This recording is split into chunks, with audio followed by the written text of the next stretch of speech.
તો ગરમીની વાત કરીશું, ખાસ તો સાચવજો, પહેલી સલાહ અમે એ જ આપી રહ્યા છીએ। આજે 9 જિલ્લા વાસીઓએ સાવધાન રહેવું પડશે। કયા આ 9 જિલ્લા છે જ્યાં રેડ કલર આપને દેખાઈ રહ્યો છે, આપ જોવા મળી રહ્યો છે, એ 9 જિલ્લા છે અને આ જ બતાવી રહ્યો છે કે રેડ એલર્ટ છે। ખતરાની ઘંટડી ભુજ, કચ્છ, મોરબી, સુરેન્દ્રનગર, અમદાવાદ, ગાંધીનગર, સુરત, જૂનાગઢ, પોરબંદરમાં રેડ એલર્ટ, જ્યારે કે યલો એલર્ટની વાત કરીએ ગીર સોમનાથ, અમરેલી અને રાજકોટ વાસીઓએ પણ સાચવવું પડશે, કારણ કે ગરમીનો હાઈ થઈ રહ્યો છે, 40 ડિગ્રી ઉપર પહોંચી રહ્યો છે।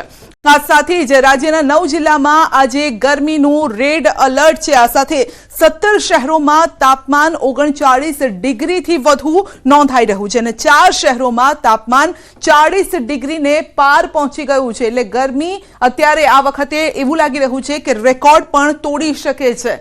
તો આ જ રીતે ગરમી રહી તો લોકોએ વધારે સાચવવું પડશે અને ખાસ કરીને બપોરના સમયે ઘરની બહાર નીકળવાનું ટાળજો। ધોમધકતા તાપમાં ડાકોરના ઠાકોરનો ના જોવા મળ્યો છે, તો ડાકોરના માર્ગો પર ભક્તોનું ઘોડાપૂર, તાપના ટોર્ચર વચ્ચે જ ભક્તોની શ્રદ્ધા અતૂટ છે। ગરમી વચ્ચે તંત્ર દ્વારા કરાઈ રહી છે વ્યવસ્થા, ખાસ કરીને પાણીની વ્યવસ્થા, ભોજનની વ્યવસ્થા પણ અલગ અલગ જગ્યાઓ પર કરાઈ છે। ઓ ડાકોરના ઠાકોર તારા બંધ દરવાજા ખોલ, જય રણછોડ માખણચોરના નાદ સાથે અત્યારે ડાકોરના જે માર્ગ છે તે ગુજરાત, મારી પાછળ તમે જોઈ રહ્યા છો એ પ્રકારે હરિભક્તો છે ડાકોર તરફ પ્રયાગ રહ્યા છે। કેટલાક વૃદ્ધો પણ છે। માસી, ડાકોર જઈ રહ્યા છો, ઠાકોરમાં કેટલી શ્રદ્ધા છે? સાચી શ્રદ્ધા ડાકોર ઉપર જ હોય ને, ભગવાન ઉપર। ડાકોર આપણું કલ્યાણ કરે। રણછોડરાય કેટલા વર્ષથી જાઓ છો? 4-5 વર્ષથી, 67 વર્ષ થયા મને। 67 વર્ષની ઉંમરથી થાક નહીં લાગતો? ના, કેટલી શ્રદ્ધા ડાકોરના ઠાકોરમાં? ડાકોર આપણું કામ 12 મહિનામાં કરે, આપણે ડાકોર પર ના પાત્યો તો જવું જ જોઈએ ને। હા, ક્યારે પહોંચશો? કાલે પહોંચી જાવ ને? હા, ચોક્કસ। દર્શન ક્યારે પૂનમ ના કરો? કાલે ના, કાલે પાછા। હા, જય રણછોડ। બિલકુલ ચોક્કસથી કે જે પ્રકારે તમે જોઈ રહ્યા છો અત્યારે જે માર્ગ છે તે જય રણછોડના નાદ સાથે ગુંજી ઉઠ્યો છે। કેટલાક વૃદ્ધો સહિત બાળકો બધા અત્યારે ડાકોર તરફ પ્રયાણ કરી રહ્યા છે। નાચતા ગાતા તેઓ ડાકોર જાય છે, તો ક્યાંક ને ક્યાંક નાના બાળકો પણ જઈ રહ્યા છે। કેટલાક બાળકો પણ ત્યાં ડાકોરના ઠાકોરના દર્શન કરવા માટે જઈ રહ્યા છે। બીજી વાત દ્રશ્યો બતાવીશ કે જે બધા જે લોકો છે તે અમદાવાદ સહિત ગુજરાતભરમાંથી આવતા છે। કેટલાક નાના બાળકોને પણ પોતાની સાથે લઈ જઈને અને ડાકોરના ઠાકોરને દર્શન કરવા માટે જતા હોય છે। મહત્વની વાત કરવામાં આવે તો અત્યારે જે પ્રકારે જે માહોલ છે તે અત્યારે ધમધમતા 40 ડિગ્રી જેટલી ગરમીના તાપના અંદર પણ ડાકોર તરફ પ્રયાણ કર્યા છે। મહત્વની વાત કરવામાં આવે તો વહીવટી તંત્ર દ્વારા તમામ પ્રકારની જે રસ્તા પર પીવાના પાણીની સહિતની વ્યવસ્થા કરી, તો કેટલાક સેવાભાવી સંસ્થાઓ દ્વારા અત્યારે ગરમીના કારણે છાશ અને જ્યુસનું વિતરણ કરવામાં આવતું હોય, પણ અગર નજર પડે સાથે જે રૂટ છે તે રૂટ ઉપર સ્વચ્છતાનું પણ વિશેષ ધ્યાન અહીં આજુબાજુ આવેલી જે ગ્રામ પંચાયત છે તેમના દ્વારા રાખવામાં આવી રહ્યું છે। ઉમંગ પટેલ, ન્યૂઝ 18 ગુજરાતી, ડાકોર, ખેડા। તો અમદાવાદ સહિત રાજ્યભરમાં હીટવેવની આગાહી છે। ઉનાળાના પ્રારંભે જ કાળઝાળ ગરમીનો અહેસાસ થઈ રહ્યો છે। એમસીના હીટ એક્શન પ્લાનને લઈને સ્કૂલ બોર્ડે શાળાના સમયમાં ફેરફાર કર્યો છે। ઉનાળુ વેકેશન સુધી શાળાના સમયમાં ફેરફાર કરાયો છે। 5 મેથી શરૂ થવાનું છે ઉનાળુ વેકેશન। સવાર પાળીનો સમય 7 થી 12 અને બપોરની પાળીનો સમય 12 થી 5 નો કરાયો છે અને હજુ પણ શાળાના સમયમાં ફેરફાર કરવા શિક્ષક યુનિયનની માંગ છે। તો સવારની પાળીનો સમય 6:30 થી 11:30 કરવા તેમજ ધોરણ 1 થી 5 ના વિદ્યાર્થી કે જેઓ બપોર પાળીમાં અભ્યાસ કરે છે તેઓનો સમય સવારનો કરવા માટે માંગ કરાઈ છે। અમારો માગણી એ છે કે જે જગ્યાએ પતરાળી સ્કૂલો છે એ જગ્યાએ જો બાળકોને શક્ય હોય તો સવારે બોલાવવા જોઈએ। જો જગ્યા ન હોય તો એમના સમયમાં સવારે મોર્નિંગ કરી દેવું જોઈએ કે જેથી બાળકો 11:30 વાગે છૂટે ને બીજો 11 વાગે આવે અને 3 વાગે જતા રહે કે 3:30 વાગે જતા આરટીના નિયમ મુજબ। અને જે જગ્યાએ ઓલરેડી જગ્યા છે તો એ બાળકોને સવારે બોલાવવા જોઈએ એવી અમારી માગણી છે। તો સુરતમાં આગ ઝરતી ગરમી, સોમવારે સુરતમાં 41.8 ડિગ્રી તાપમાન નોંધાયું અને સિઝનમાં પ્રથમ વખત પારો 41 ને પાર પહોંચ્યો છે। તો ગરમીથી રાહત મેળવવા લોકો ઠંડા પાણી અને પીણા પીતા જોવા પણ મળી રહ્યા છે। ધૂમધકતા તાપમાં કન્સ્ટ્રક્શન સાઇટ ખુલ્લી જોવા મળી। રેડ એલર્ટને લઈ સરકારની ગાઈડલાઇનનું ઉલ્લંઘન થતું જોવા મળ્યું છે। ઉનાળાની શરૂઆત થઈ ચૂકી છે ત્યારે 12 વાગ્યાની સાથે જ પારો 37 ડિગ્રીએ સુરતમાં પહોંચી જાય છે। તેવામાં આજે કહી શકાય કે સુરતમાં રેડ એલર્ટ જાહેર કરવામાં આવ્યું છે, જેને લઈને સરકાર દ્વારા 1 થી 4 દરમિયાન લોકોને બહાર ન નીકળવી અને કન્સ્ટ્રક્શન કાળ પર કારીગરોને કામ ન કરવાની સૂચના આપવામાં આવી છે, માર્ગદર્શિકા જાહેર કરવામાં આવી છે. કારણ કે જે રીતે રેડ એલર્ટ છે, આ રેડ એલર્ટને લઈને ગરમીનો પારો હાઈ થતાં તમામ વ્યક્તિઓને ચામડી દજાડતી ગરમીનો અહેસાસ થાય છે. તેને લઈને ગરમ વાતાવરણને લઈને લોકોની તબિયત ના બગડે તેને લઈને આ જાહેર કરવામાં આવ્યું છે. પણ જાણે સુરતમાં નીતિ નિયમો જોવા મળતા નથી.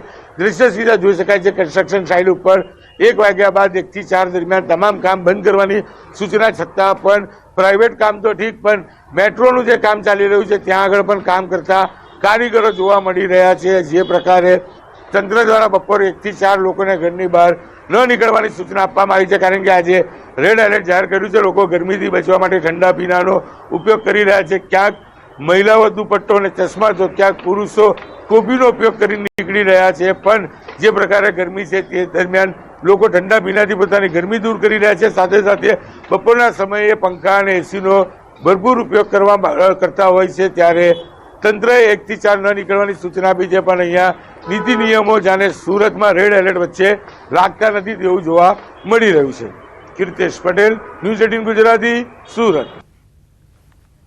તો જૂનાગઢ જિલ્લામાં પણ સૂર્યદેવ કોપાયમાન. જૂનાગઢમાં રેડ એલર્ટ જાહેર. શહેરના રસ્તા ઉપર લોકો અને મહિલા ગરમીથી બચવા માટે મોઢા પર દુપટ્ટા કપડા બાંધીને નીકળે છે. તો ઠંડા પીણા તેમજ શેરડી રસની લારીઓ પર લોકો રસ પીવે છે અને તરસ છીપાવે છે.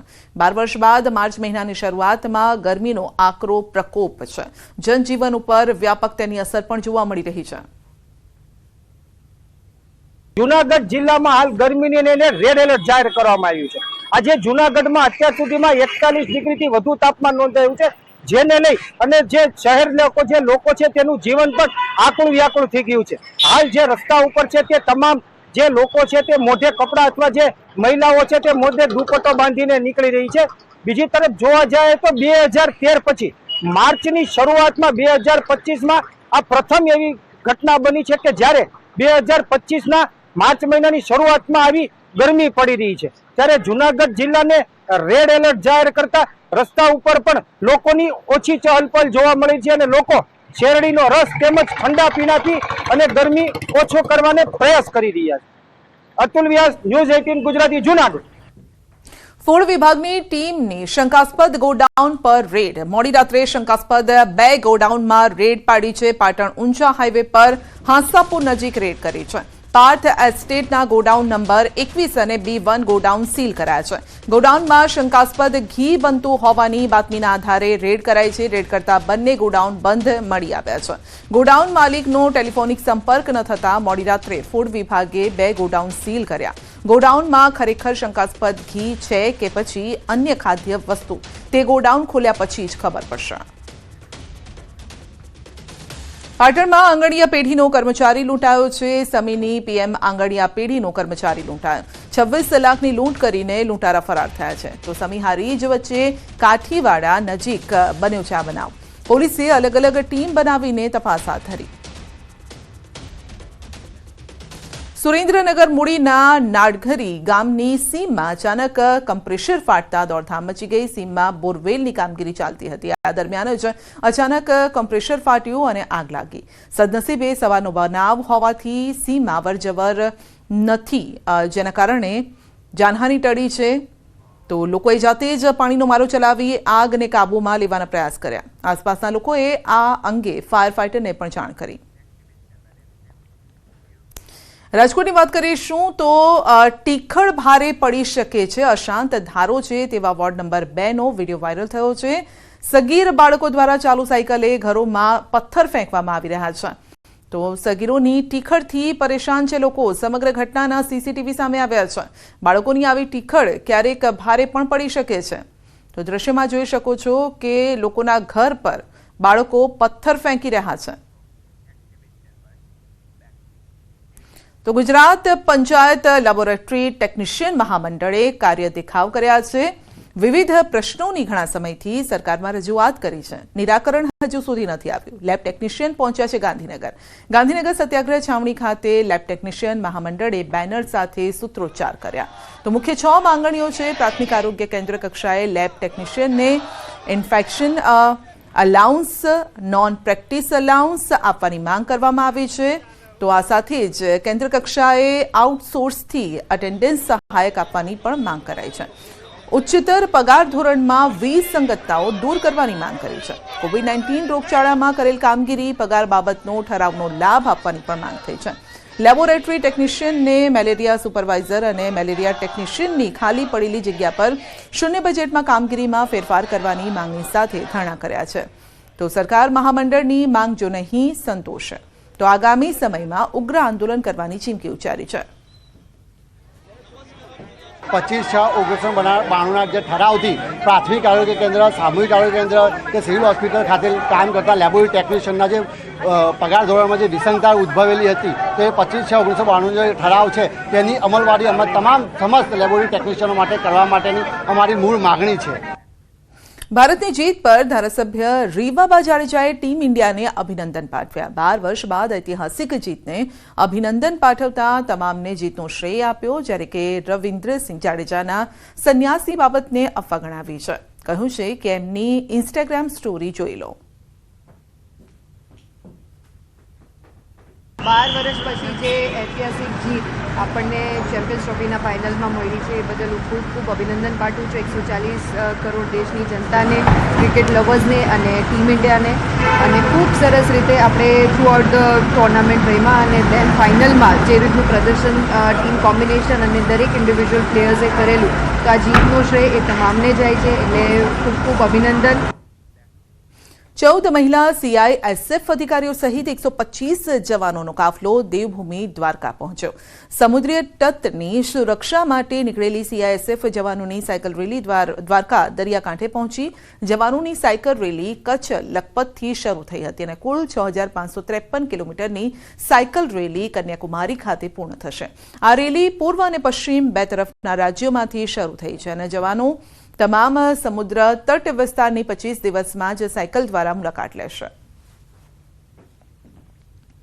इस रैली का मकसद है कोस्टल जनसंख्या जो है, तटीय क्षेत्र में रहने वाली जनसंख्या है, उसमें सुरक्षा के प्रति अवेयरनेस को लेके आना. इस रैली का मोटिव है सुरक्षित तट समृद्ध भारत. क्या क्या सुरक्षा के चैलेंजेस एक तटीय क्षेत्र में हो सकते हैं, इसके बारे में उनको अवगत कराना और किस तरीके के चैलेंजेस से वो ओवरकम कर सकते हैं ताकि हमारा देश जो है सुरक्षित रहे और समृद्ध बन सके. વાપી મહાનગરપાલિકામાં આસપાસના 11 ગામોનો સમાવેશ કરવામાં આવ્યો છે. તેમાંથી નામધા લોકોએ વિરોધ કર્યો છે. વાંસાના ધારાસભ્ય અનંત પટેલની આગેવાનીમાં ગ્રામજનોએ મહાનગરપાલિકા ખાતે ધરણા કર્યા અને નામધા ગામનો મહાનગરપાલિકામાં સમાવેશ ન કરવાની માંગ કરી છે. અને સતત ચોથી વખત અનંત પટેલની આગેવાનીમાં વાપી મનપા સામે વિરોધ પ્રદર્શન યોજ્યું. આગામી સમયમાં મહાનગરપાલિકા દ્વારા આજુબાજુના ગામના લોકો સાથે ચર્ચા નહીં કરવામાં આવે તો આંદોલન વધુ ઉગ્ર બનશે તેવી વાત કરી.